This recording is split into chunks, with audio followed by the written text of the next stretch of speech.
Welcome to my board game collection. I figured it's time now that I've got some videos up, time to make a my collection video and talk about all the different board games that I have in my shelf, and get your comments and get your thoughts on maybe some things that you might want to see in the future, or maybe give me some ideas on what I should get next. Or I am also looking to sell some of these, so definitely let me know if if I'm correct with my assumptions. Now, I should preface this with a lot of things. As you can see from the top two shelves, I do also play a lot of tabletop role-playing games. I will leave those out of this video because I know this is mostly just going to be specifically about board games.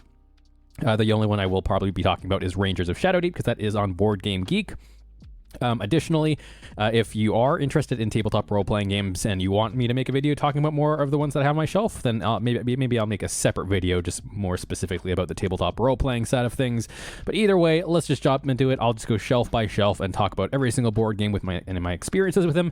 I will say that there are some board games that I have not played, or a lot of these board games I have not played in a while, and also some of these games I've only played maybe once or twice.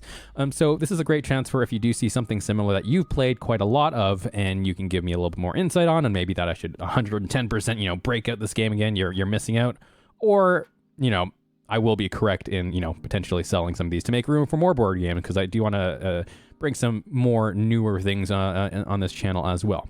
So let's just jump right into it.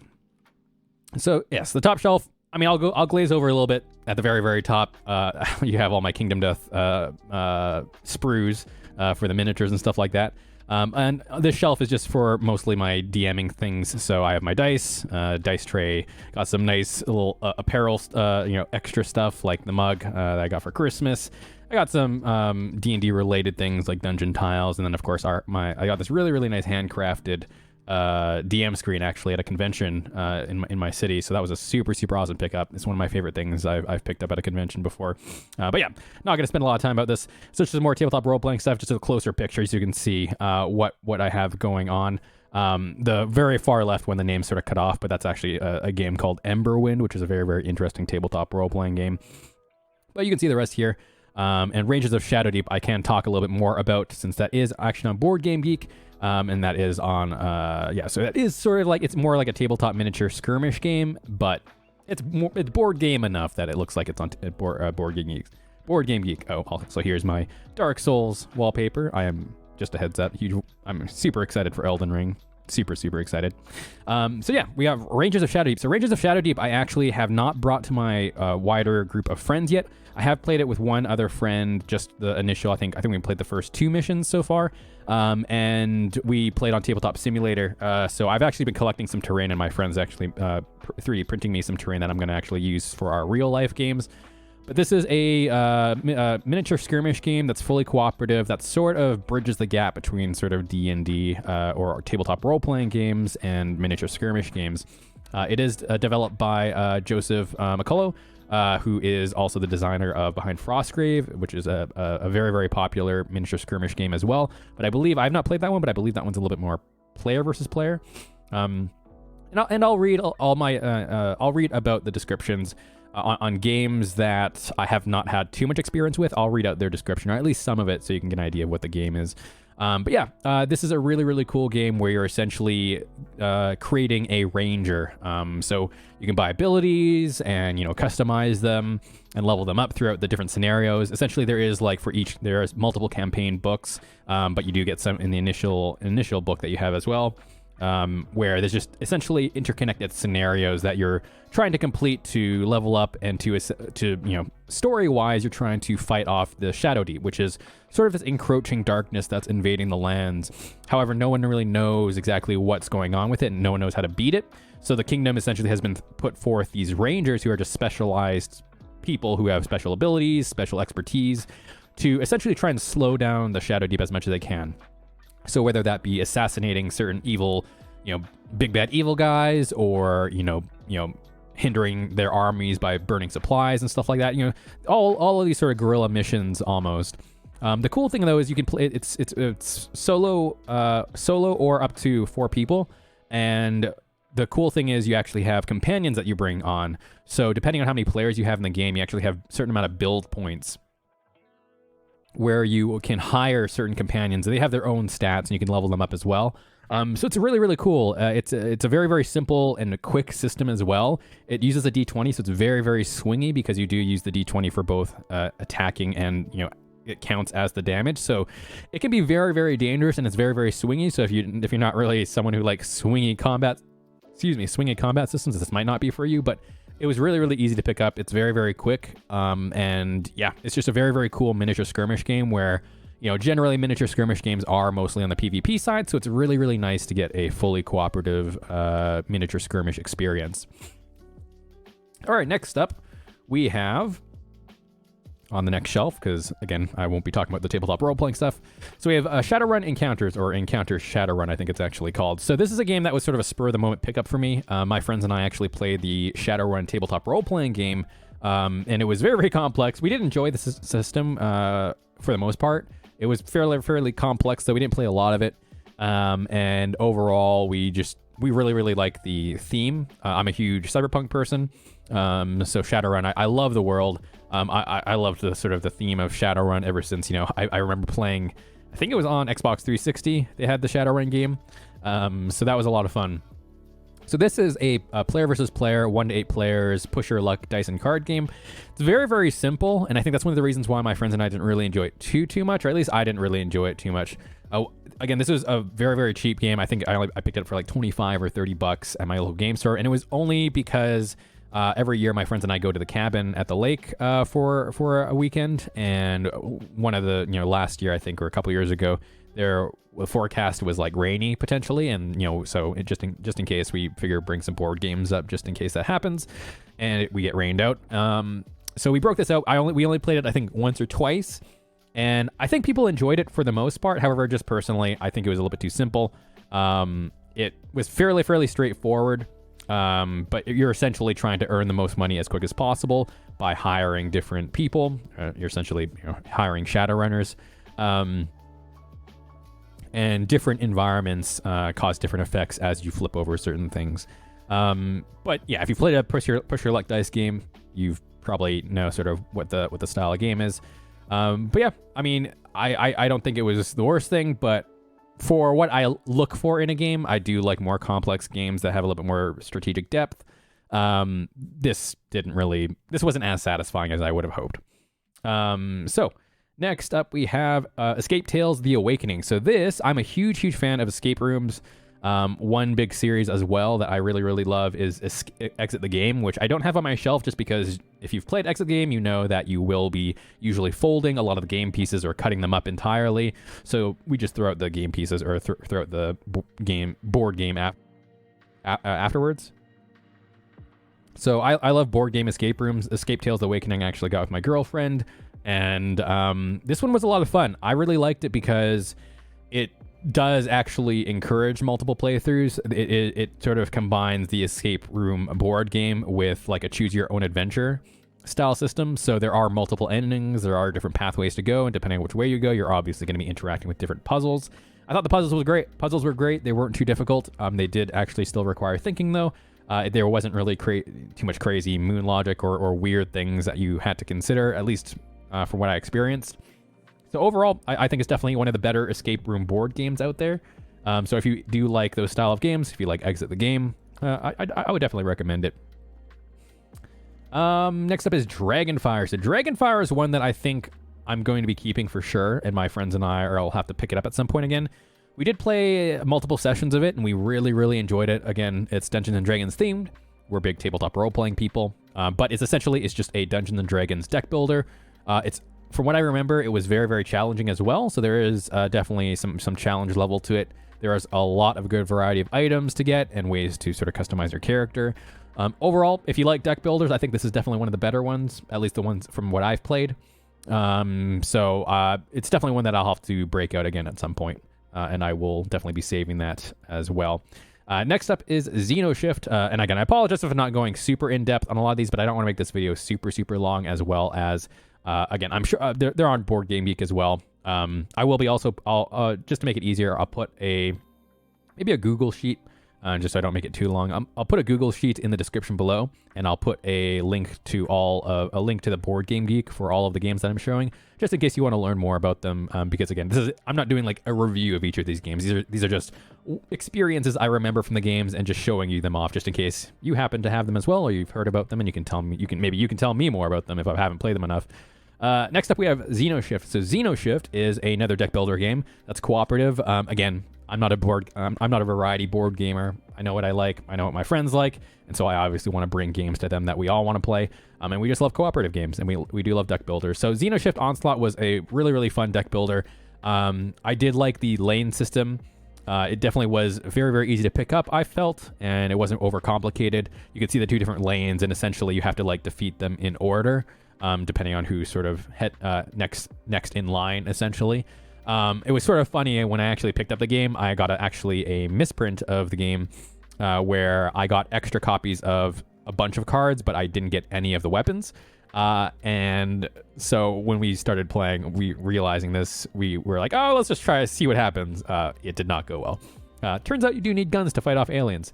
But my local game store was super, super awesome. And I brought them the game, told them what happened, and they just exchanged me another copy for free, or like, with no hassle. And that one was perfectly fine. Then we played with the full version, and it was, of course, a lot more fun. Definitely another challenging game, but very, very easy to pick up, very, very quick, or at least on the quicker side, in my opinion. And I do know there's an expansion, but I personally have not played the expansion, but I'll probably end up keeping Xenoshyft as well.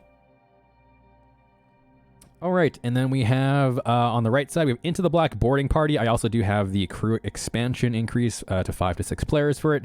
Into the Black was it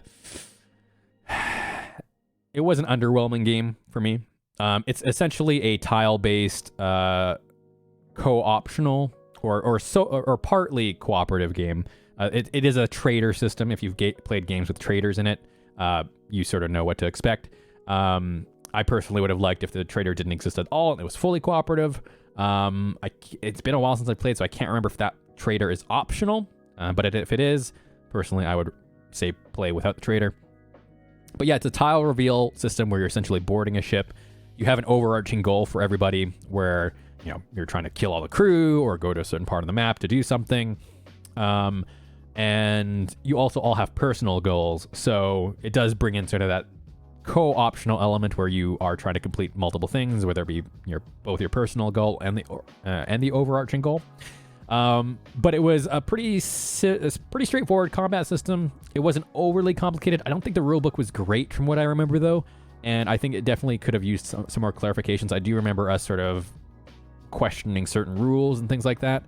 And I think the main thing, though, is it wasn't a very expensive game, so I'll give them a pass on this. But just personally for me, the idea of the game was more what I was, falling for when I bought the game. That was what I was mostly interested in, was like sort of the cooperative aspect of it. But the quality of the images and the art, I wasn't a huge fan of. Just the theme and style of it wasn't my favorite. So that could be another reason why I didn't really enjoy it as much. But I think it's definitely a game where you're going to really, really enjoy it, or you're really, really not going to enjoy it. And I think my group was fairly lukewarm on it overall. So this is probably going to be one that I'm looking to sell. Next up, we have Until Daylight, Search, Fight, and Survive. So this is a 3 to 6 player cooperative survival game. It's a survival card game. The art is really, really nice. I really like the art in this. It's very, very unique. It's eye-catching. It's stylistic. It's cool. And it's a very, very quick game. Definitely emphasis on the quick. You're obviously meant to you're actually fighting against a timer when you are going out and scavenging. You're essentially trying to, of course, just survive, until daylight. It's in the name. You're just trying to survive as long as possible, fighting off zombies and trying to be careful when you're going out and scavenging for different items. You do actually have I believe it's a minute timer that's ticking, and you have to decide if you want to scavenge something or do what you want your action to be before passing on to the next person. So you really have to, it really emphasizes speed, and you're really trying to scurry and hurry to get out in time and get what you need to bring back to fight off the horde and stuff like that. But there are multiple characters to play with their own abilities and stuff like that. and I enjoyed it. I actually haven't played this with my friends yet, but I played it with my family because I think I got it for Christmas, and it wasn't bad. I think if you can get this, I think you can get it fairly cheap probably. And from what I remember, it's definitely worth the money if you enjoy these style of games. It's very, very quick though. So if you don't like games where you're under pressure, this probably isn't for you.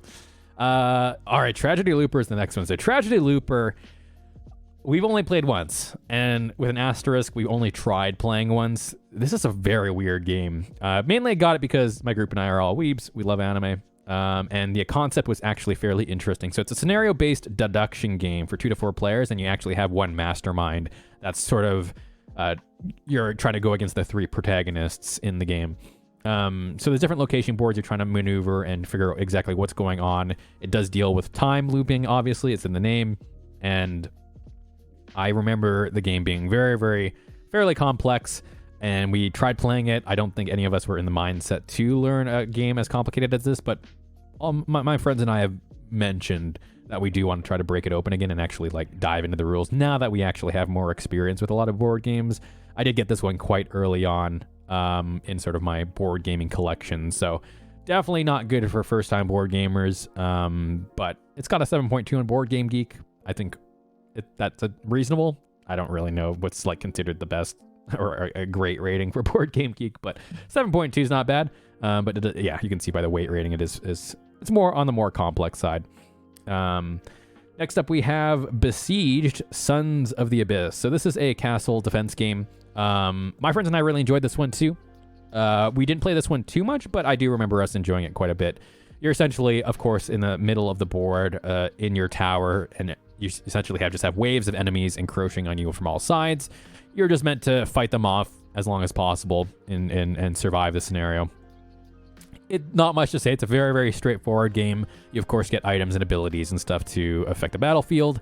And yeah, overall, not a bad game at all.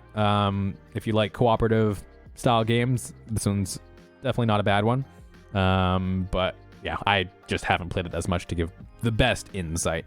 But I do remember my group enjoying it.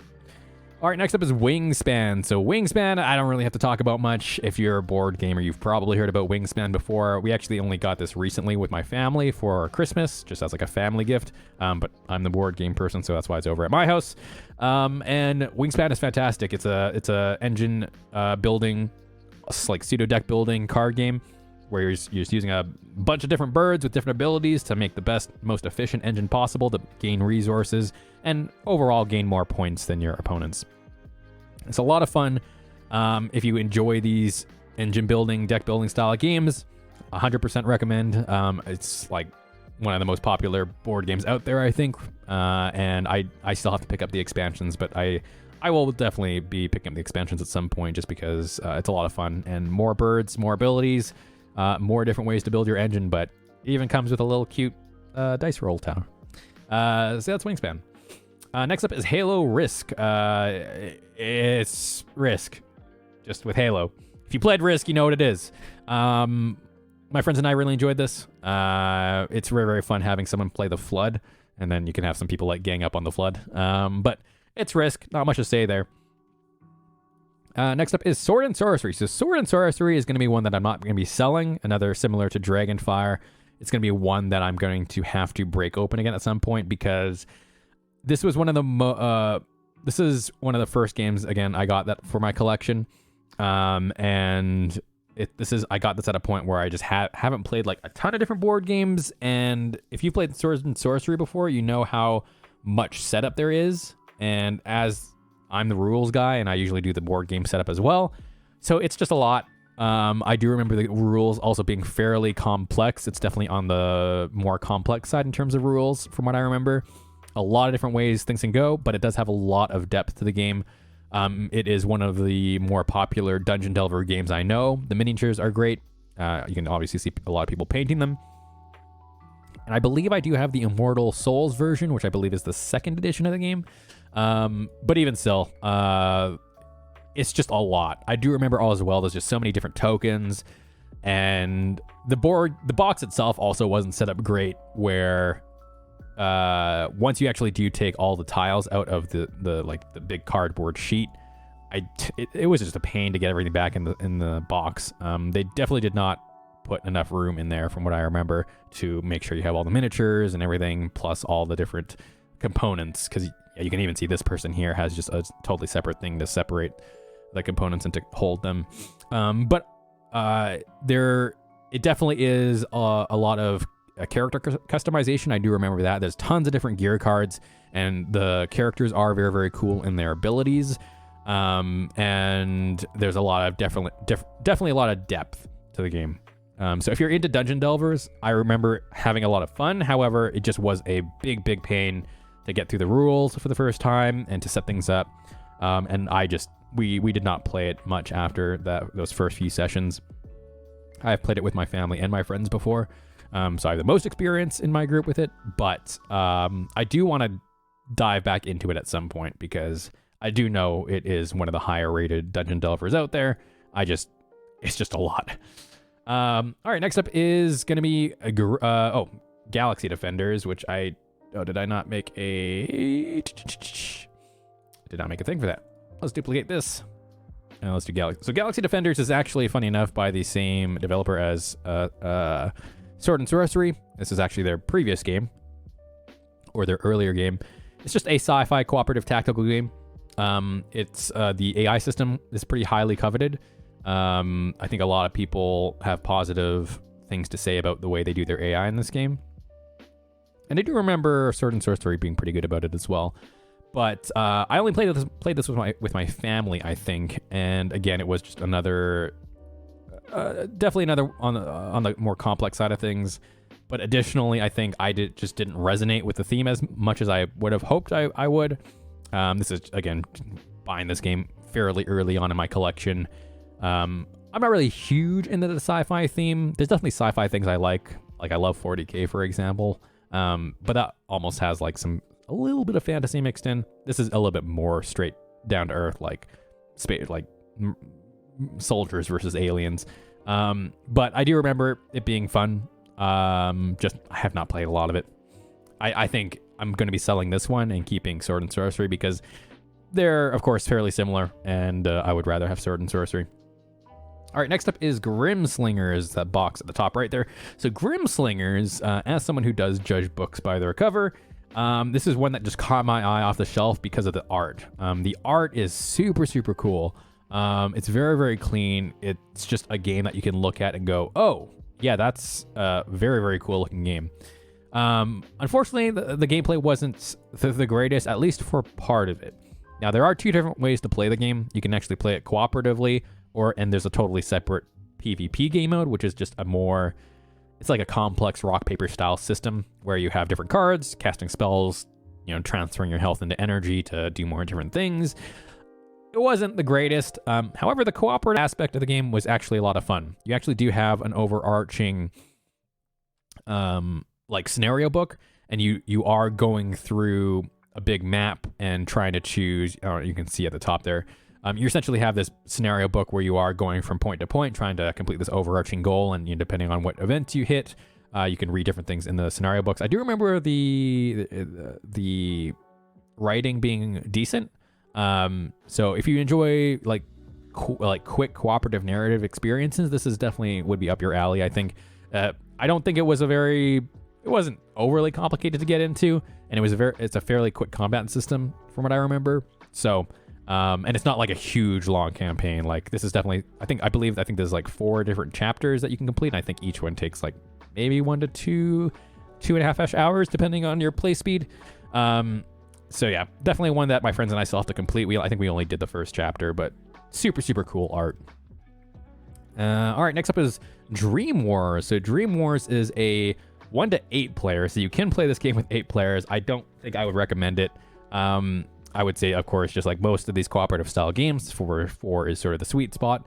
But it's a very, very cool steampunk fantasy setting. And you are essentially having different missions you can do that have different endings depending on which path or what outcomes you do for those different campaigns. So there's definitely a lot of content in this game. And depending on which way you go down, you could actually end up totally having a different story, because there isn't just like, for each scenario that isn't just like a you lose scenario. That is like you fail your mission and you go down this path, or you succeed and you go down this path, and extending the story that way. There's a lot of cool different characters, tons of different gear cards. But a lot of the game is either like maybe defending certain areas around the city, or trying to maneuver and get to certain parts of the map before, you know, the enemy hordes do. And there's a lot of different things to manage. There's a lot of cool things for your characters to do. My family and my friends had a lot of fun with this game. I think this is definitely one of the better games on my board game shelf. We had a lot of fun with it. I know it's only a 6.2 on Board Game Geek, but I don't think a lot of people have rated this game. 31 fans on it, so probably not. But if you like steampunk, there's not like, I don't see too many steampunk games out there, especially games that, you know, can be cooperative up to 8 players. So if you have a larger friend group and you like cooperative style games, maybe this one might be up your alley. So yeah, it's a modular style scenario system you can see here that have different outcomes. But yeah, I had a lot of fun with it. Solid game. All right, next up is Widower's Wood. So this is one that I've only played a couple of times. But it is a cooperative tile-based tactics game. I do remember the minis being pretty decent. So, and since they're fantasy themed, you could double them as being monsters for other tabletop role-playing games and stuff like that, which is pretty nice. I do remember us having a lot of fun with it. I just have not put enough time into it to fully experience it. But I've actually only played this, I believe, with some of my friends. And with my main group of friends board gaming group. I don't think I've played it with them yet. So this is definitely along up there with Sword and Sorcery that I'm going to have to break out. But I wonder if can you play this one solo? No, 2 to 4 players. But if it's not too complicated, maybe I'll make a video about this one. Because this one I wouldn't be opposed to just controlling 2 players, controlling two characters. And I just, I did enjoy my time with it from what I remember. Just don't have enough time in it. All right, next up we have Vengeance. So just like Grimslingers, this is one that caught my eye on the shelf for the board game art. It's a very, very cool comic style visually. And yeah, very, very eye-catching. I love the different characters and the colors on the art. And this is a push your luck dice game. And I really enjoyed this game. I don't think this is one that I'm probably going to play like a ton more of, honestly, with my friends, but I don't think I'm going to sell it either, at least not right now, just because I like having it on my shelf. There might be a time where we'll probably break this out just for a quick style game, because it's not overly complicated. There is a little bit of setup time, but it's not like too crazy. You know, it's not like Sword and Sorcery style, but the concept of it's really, really, really fun, where you're essentially taking control of a certain character with their own unique abilities and stats. And you've essentially, it's a revenge story. So you've essentially been wronged in some way by this big baddie. That's usually a leader of one of these multiple gangs that are in the game, each with their own sort of unique attributes. And so you sort of have 2 different phases where you have, I think they mentioned it here, I can't remember what it's called. You have the montage phase where you're buying different abilities to sort of augment your dice in the actual fighting phase and leveling up your character, healing. And then when it comes to the fight phase, you actually set up the board with multiple enemies in different rooms, and the whole goal is to manipulate your dice with your different abilities and roll the best combination of dice to eliminate the enemies in those rooms as efficiently as possible, so you can eventually get to the big baddie and finish him off. So it's very, very straightforward, but it's a very, very cool game. If you like dice rolling games or like dice puzzle games, push your luck style games, I think this is definitely one for you. It is PvP, so it's not cooperative. So each person is going to have their own sort of like fight phase and their own story to go through. But you usually, and whoever ends up with the most victory points at the end will win. However, usually because you're watching the other person do their stuff, everyone's not doing their stuff at the same time, so you are going through each person and doing their fighting phase and stuff like that. You are sort of usually cheering people on and sort of helping them out, with strategy and stuff like that. So you can sort of play it cooperatively, I guess. But my friends and I really enjoyed this one. All right, next up we have Townsfolk Tussle. So, of course, you've probably come to my channel from Townsfolk Tussle, or at least the newer subscribers. I don't need to say much about this. It's already up there with one of my favorite games ever, Kingdom Death Monster. I will be making another run of the game, at least one more Let's Play so I will be running through the game at least once more. But man, just it's one of my favorite board games now. The theme of it and just the production of it and the gameplay all come together. Just it hits all the notes for me and my friends. So we love this game a lot. I will be doing a review on this game now that I have a decent amount of hours in the game now that I think I'm ready to actually make a full review of it. So definitely stay tuned for that. Because as much as I do love it, obviously there are some issues I have with the game. But it's still a fantastic game. The developers have hinted at potentially doing another Kickstarter later this year for, I believe, expansions as well as potential reprints for the game. So again, this is a Kickstarter only game, so you can't find it retail. Definitely keep your eye out for the potential Kickstarter later this year. I think it's heavily implied, but it hasn't been confirmed yet. But I'm really hoping so, because I do know there's a lot of people looking for this game, and I do know there's a lot of people selling the game at a very high price, or a much higher price than what it is. So yeah, super awesome game.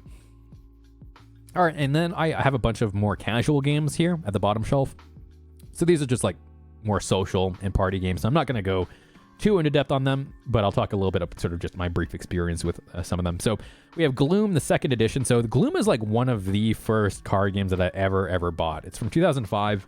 I can't even remember where I got it. I think you had to actually go to the person's website directly to buy it. But the actual cards is so unique, where they're all transparent, and when you overlay them, it actually, covers up certain parts of the card. So whatever the top card is, you actually know that is going to be the value, the total value. You're essentially controlling different families in the game, and you're trying to essentially make them as depressed as possible through different terrible things. But you're actually playing against other players, and you're trying to make their players or their families happy. So the whole goal is to actually have the lowest score, which is funny. And so you're either playing cards on your cards or your family cards or other family cards to either raise their points or lower your points. It's a very simple game. The art is very gloomy. It's in the name, so not much to say there, but it's a very unique looking game, and I have not seen another game use a card system like this with the transparent cards. Just a very cool game. I like it. It has a special place in my heart. All right, and we also have, I believe, it is Exploding Kittens. So you've probably played this game. It's a very quick, like Russian roulette style game where you're essentially drawing cards, trying not to be the one who draws the exploding kittens. You have a different ways to augment your hand and your deck, and not much to say there. Very simple game. Although my friends and I have had edibles once before playing this game, we took too much, and I could not understand the rules for the life of me, so that was a lot of fun. So I guess depending on your soberness, it can be either the most complicated game or the simplest game. All right, next up we have Uk'otoa. This one you're probably not really going to care about or hear of unless you're a Critical Role fan, who is the Dungeons and Dragons, the bunch of voice actors that have gotten together and made this crazy business out of D&D. So yeah, unless you're a Critical Role fan, you've probably never heard of this or care about this game. But this is another very simple, quick game where you're essentially taking control of a color and also potentially teaming up with people beside you. So it can be team-based. However, the whole goal is to survive the longest. So you can see Uk'otoa, that big creature there. You're essentially going to build these tiles ahead of time. They have different arrows that will signify where Uk'otoa is going to head to and follow along the path, essentially, until he gets to the steering wheel icon there. And the whole goal is to, on your turn, you can play different cards that can, move you a certain amount of spaces. You can potentially swap places with other players. You can push players out of the way. So you're essentially trying to get players in front of Uk'otoa to eliminate them while keeping your crew alive, and potentially your teammates' crew as well. So it's a super simple, quick game, but you're probably not really going to care about this game unless you're a Critical Role fan. All right, next up is Sushi Go, another very popular casual game. I personally have not, I don't have the Sushi Go party game, but my friend does.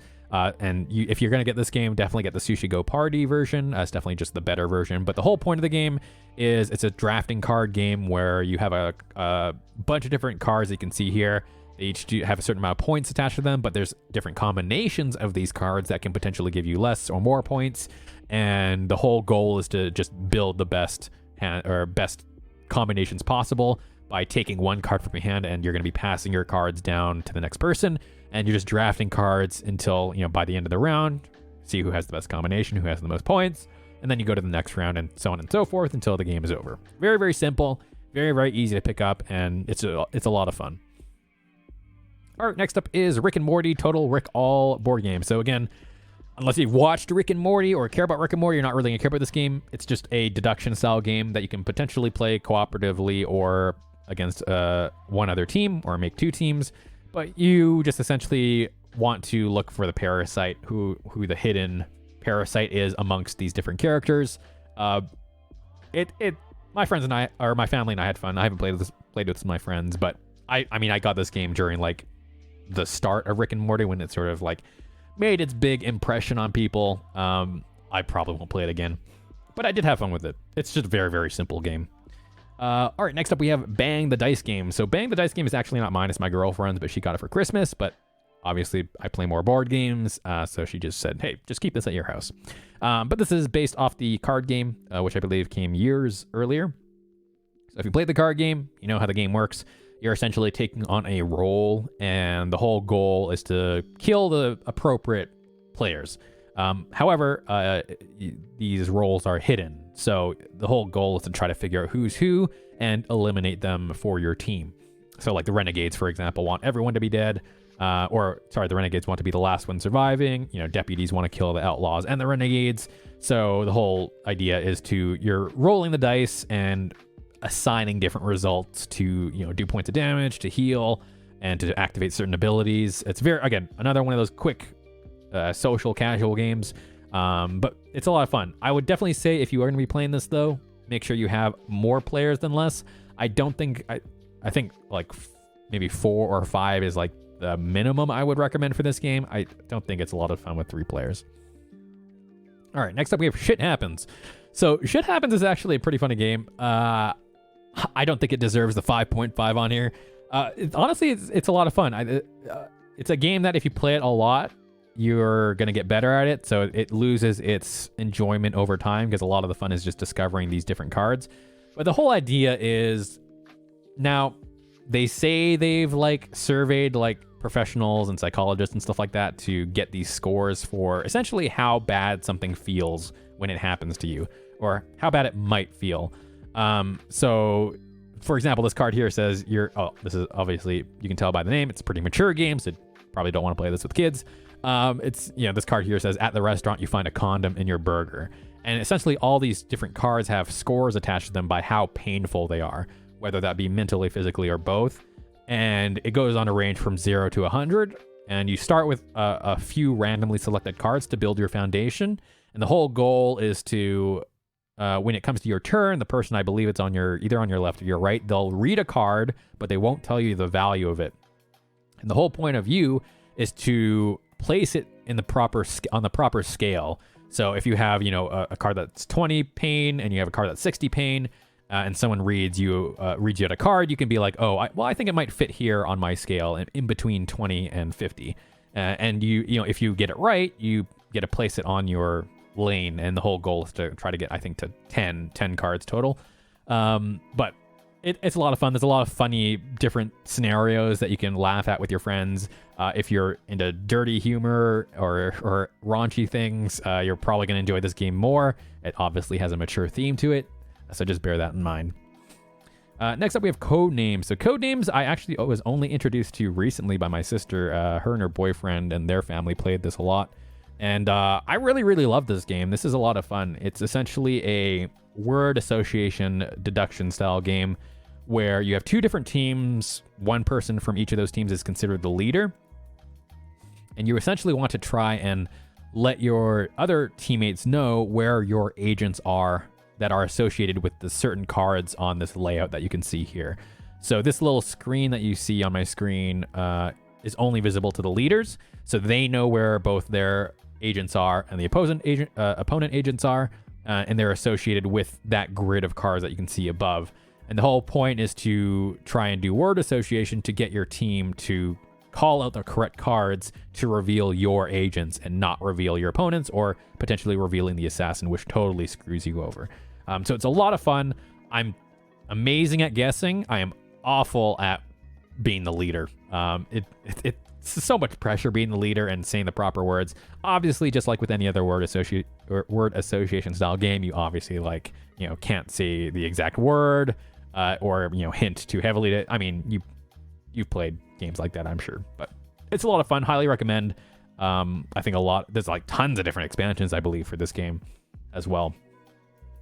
All right, next up we have a Seven Wonders Duel, which you can actually see still wrapped up because I've never played it before. This is actually my sister's game that she got from one of her friends a long time ago, but she wasn't really interested in it, so she gave it to me. I wasn't really interested in looking at the cover either, and so I haven't played it yet. But after looking on it at Board Game Geek, it's got an 8.1. It's got 3,200 fans. I don't know what's so amazing about this game, but maybe now I'll have to actually break it open and try it out. The thing that I don't really want to play for it, though, is because I'm not really huge into head-to-head style games, mainly because I'm fairly competitive. I love playing them. However, there's not really many people around me that are up for that, just because I do get into the strategy a lot, and I'm fairly good at games, to be honest. So it's one of the reasons why my friends and I generally like to stick to Commander for Magic the Gathering, or at least Two-Headed Giant, because I don't think anyone has much fun playing against me. So yeah, maybe I'll see if my girlfriend wants to try it, or maybe I'll see if my sister wants to play this. But considering the rating, it's highly rated. I don't even know what style of game it is. What does it say on here? It's a parent game to Seven Wonders, which I don't know what that is. It's a resource gathering economic style game. Okay, so it's sort of like Civ. Oh, it's like a card drafting game? Maybe I'll have to play it. I don't know. Let me know in the comments if you played this. How good is it? I'm not really huge into the theme or the head-to-head style game, but if enough people comment and tell me I'm stupid for thinking that, then let me know. All right, and then last but not least, of course, you have the big box itself. My favorite game of all time, Kingdom Death Monster. If you're a board game person, this has probably come across your radar at some point, whether you want to play it or not. I have a few of the different expansions for this. I have Sunstalker. I have actually I have a picture. I have Slenderman, Sunstalker. You can see at the bottom there. I have Gorm, and I think one other expansion. But to be honest, that's enough for me. I don't think I'll ever get another Kingdom Death thing, just because Poots and his team take too long to do things. Whenever I go back to the subreddit or read some of the updates, it's just pain from a lot of people. And to be honest, I've put over 200 hours in this game, and I still have not completed it yet. I've only gotten to the ending, or at least close to the ending, like once with my friends, and we just love it. Even though we're starting over and over, we're failing over and over, we just love the fun things that can happen, the emergent stories that can come out of it, and that's one of the biggest reasons why I'm excited for Aeon Trespass Odyssey as well as Kingdoms Forlorn, is because those emergent stories that happen to your characters is just super fun to experience. And we love the showdown system. I love the mature theme of it as well, the Dark Souls style-esque world, and yeah, I mean, it's one of my favorite games ever. And I'm just going to be on the hunt looking for more games that are like it. That's why I love Townsfolk Tussle. That's why I'm backing Kingdoms Forlorn, and it's why I have backed Aeon Trespass Odyssey. So if there are other games like this that you think my friends and I should pick up, let me know in the comments. There are some that I've considered, like Oathsworn and stuff like that. But I don't know. The theme definitely needs to catch me as well. Like, I need to definitely be invested in sort of the style of the game and the world and stuff like that. So, because stuff like Oathsworn is more just like generic dark fantasy for me. Not really a huge fan of that. But like Kingdoms Forlorn has like the weirdness aspect of it. It's definitely more Dark Soulsy. Aeon Trespass Odyssey has like sort of the Greek god twist on it. You know, Kingdom Death Monsters is totally unique in the grotesqueness of it. So it's stuff like that, and that's another reason. Like, I think it's called Xenoshyft. So this is another one that I'm really, I think myself and any other Kingdom Death Monster fan is keeping their eye on, because man, the art in this, again, as a huge anime person, it oozes style. My friends and I love samurai, or one of my friends and I love like samurais and that style of it. So I can't wait for this to come out. It's probably years off, but once they get their Kickstarter open or whatever, I will be one of the first people in line to back that one. So I'll be looking forward to that. And that is going to be it. One game that I do not have on my shelf yet, that's at my family's or at my parents' house, and it is a family game, but my parents said I could keep it at my place, is a game called Cha-len-gah.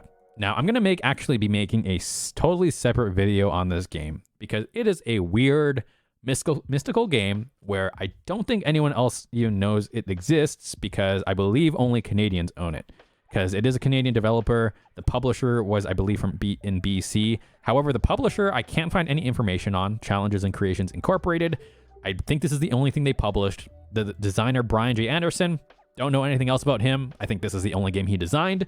It's from 1995. My family and my parents don't know where we got it from. It just like appeared in our house. We think that we got it in like a pawn shop somewhere or like a secondhand bookstore, but we don't know where it came from. And we've had this for like years. But this is like one of my family's and mine's favorite game ever. And because it's a very unique riddle game where you're essentially playing either in teams or on yourself. You choose a different animal, which signifies your different starting points on the boards here. And you will essentially travel to these different elements, collecting those element tokens by entering their triangle that you can see here and making a full loop. And when you exit, you'll get that element token.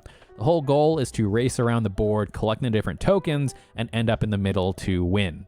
Now, the interesting thing is everyone's playing simultaneously, and also the different elements have different types of questions associated with them. So Earth, for example, has more math-related questions or maybe number pattern questions. Air has a lot of list-building questions where it's like, list 10 things that are associated with the word crunch or eat or something random like that. But everyone's doing their riddles simultaneously. There's an answer book, but for like obviously the list answers where it's more like just on, based off opinion, you actually give it to a different team for them to verify the list.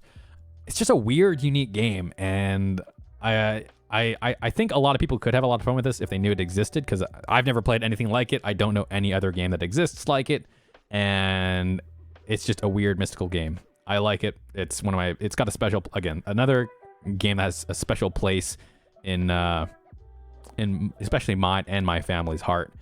It is super janky as well, which sort of adds to its weirdness, because there's a lot of mistakes in the answer book that over time my family and I have actually corrected.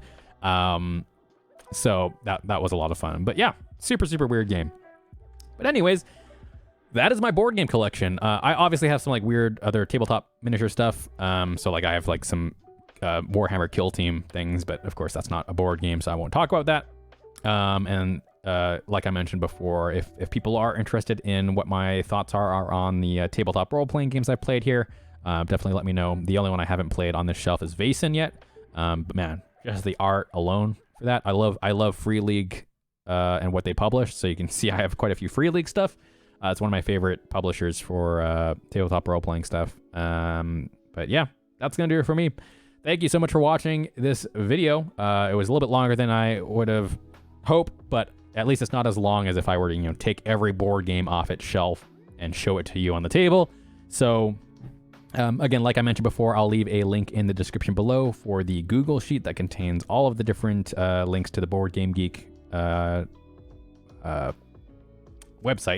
Oh, my mind went for a blank there. So you can read on more of the game yourself if you want to. But let me know what you think of my games in the description below. Let me know if I'm missing any must-have games that are similar to some of the games that you saw. Because again, there are a lot of games that I just don't really care about. I do like more complex games, cooperative games, tactic-style games, and yeah, that's genuinely what I'm gonna go towards. If there's a game that's not like that you still think I 100% should play, let me know in the comments. And also, if you've played any of the games on my shelf, let me know what you think of them in the comments below. But until next time, thank you so much for watching, and I'll see you in the next one.